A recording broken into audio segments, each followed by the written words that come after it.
In this video, I'm going to disassemble my 4-post Advantage Lift model SS9000, which Advantage Lift seems to have renamed on their website to be DX9000.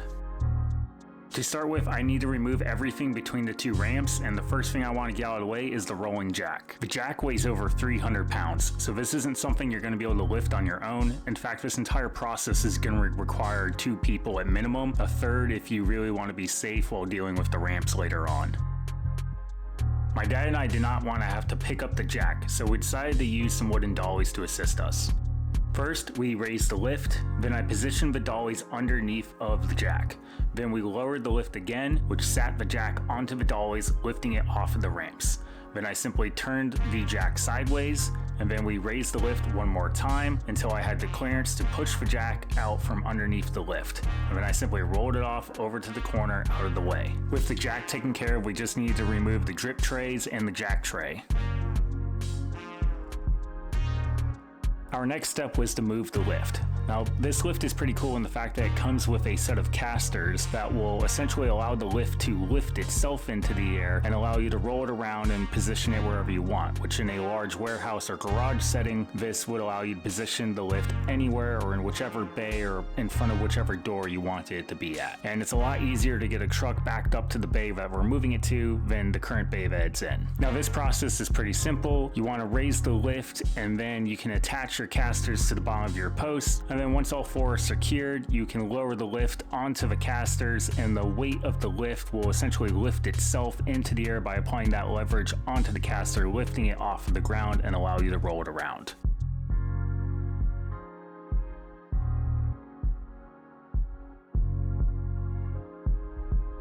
As you can see, I can easily move this lift on my own, which I think is really cool considering the fact that this lift weighs over 2,200 pounds and that it's meant to be moved by a single person. So now that we got the lift moved, we're going to go ahead and take the casters off and get ready for the disassembly process.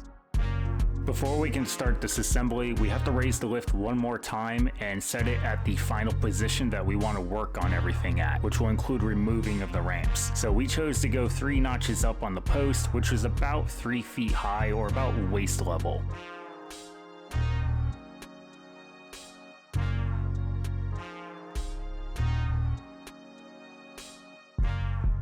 Starting the disassembly process, I'm going to remove the clip that secures the hydraulic hose to the post.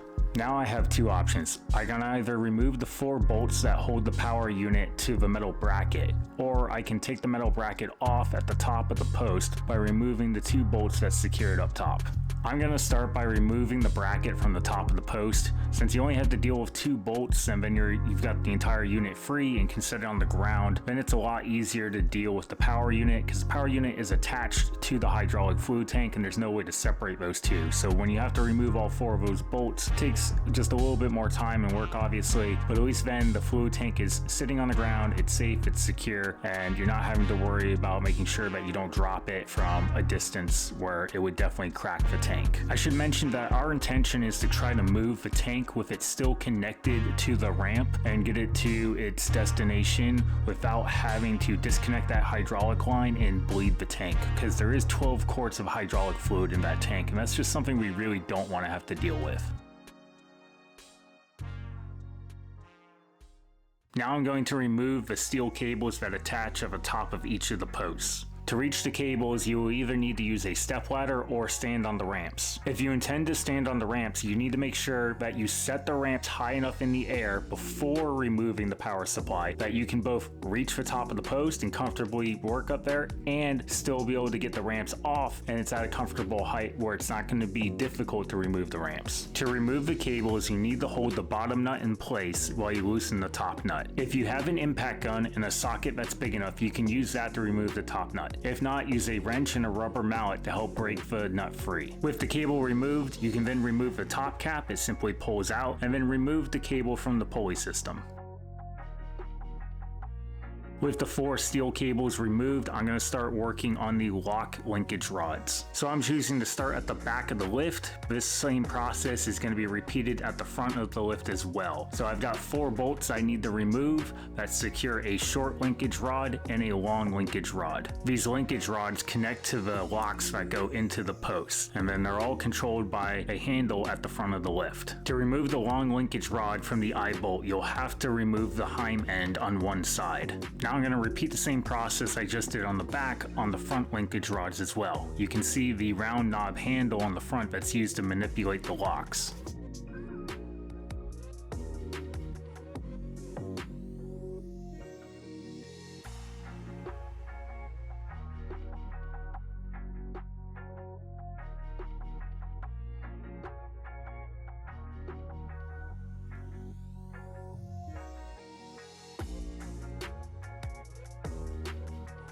Next, I need to remove the T-handle linkage rod and the safety handle linkage rod. They both connect underneath the ramp via couplers. I'm going to start with the T-handle rod. This is the one that's at the back of the lift. First, I need to back off the jam nuts from the coupler. Next, I'm going to remove the bolt that's closest to the T-handle. This is the only bolt at this point that I'm going to remove that goes into the ramp. With this single bolt removed, the T-handle can now spin without interference. So as I hold the coupler in place, my dad will remove the T-handle linkage rod by spinning the handle. To remove the safety handle rod, I'm going to repeat the same process, except I don't have to remove the bolt that secures the ramp. Lastly, I need to remove the straight rod that runs in the middle of the ramp that connects to both of the couplers. To be able to get this rod out of there, you do have to remove one of the couplers. I'm almost ready to remove the ramps now. I did forget one thing earlier. I need to pull the steel cables out of the ramp that doesn't have the hydraulics and back over to the ramp that does have the hydraulics. I'm going to remove the hydraulic ramp first,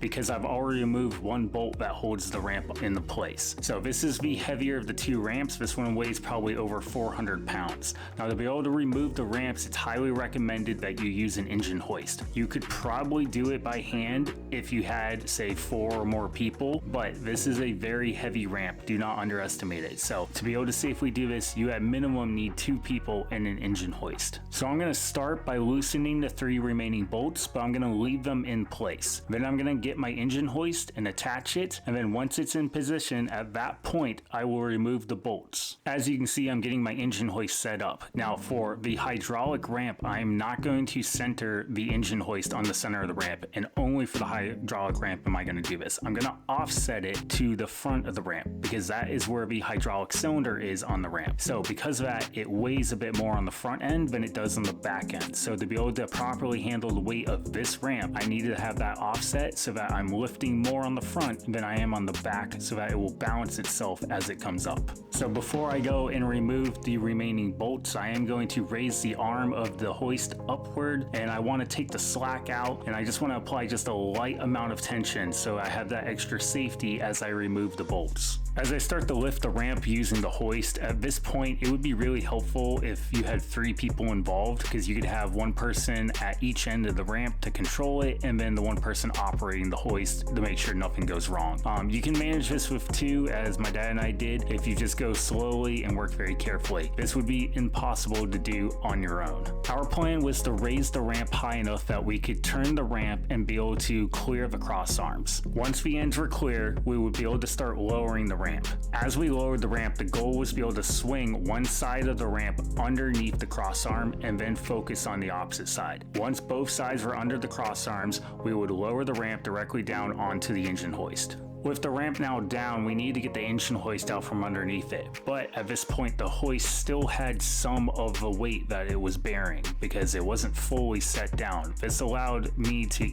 more easily lift the ramp and manipulate the heavy end onto the ground, and then allow my dad to slide the hoist down towards my end, and then each time as we went, it got a little bit lighter because more of the weight was essentially down on the low end and I had the lighter end. And then eventually I was able to just lift it up and my dad pulled the hoist out from underneath it. For the second ramp, we pretty much repeated all the steps we did on the first ramp. The main difference here was that because there's no hydraulics on the second ramp, we centered the lifting point of the hoist on the center center of the ramp so that it would equally bear the weight of the ramp. Once the ramp was lifted up above the cross arms, we again rotated it, and then instead of lowering it like we did on the first one, we decided to just pull the ramp out from between the cross arms. So as my dad pulled on the engine hoist to get the ramp out, I would hold the end of the ramp and keep it from swinging around. Now it moved a little roughly because the concrete isn't smooth, but this worked pretty well. And then once we got it clear of the arms, we then lowered it onto the engine hoist like we did on the first one.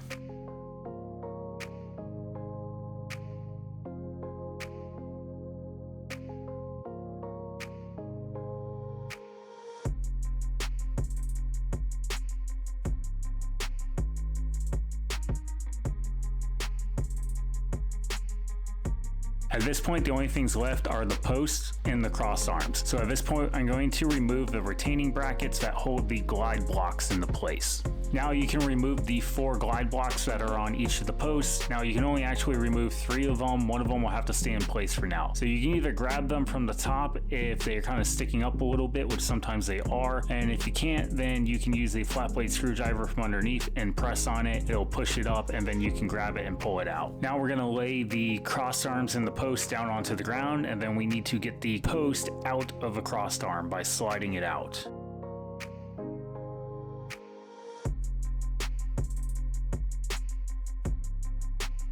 Now that we have one of the cross arms and post unassembled, we're going to repeat the process on the remaining one. You can see as I remove this post from the cross arm that once I get it fully out, that last glide block will fall down and can then be removed.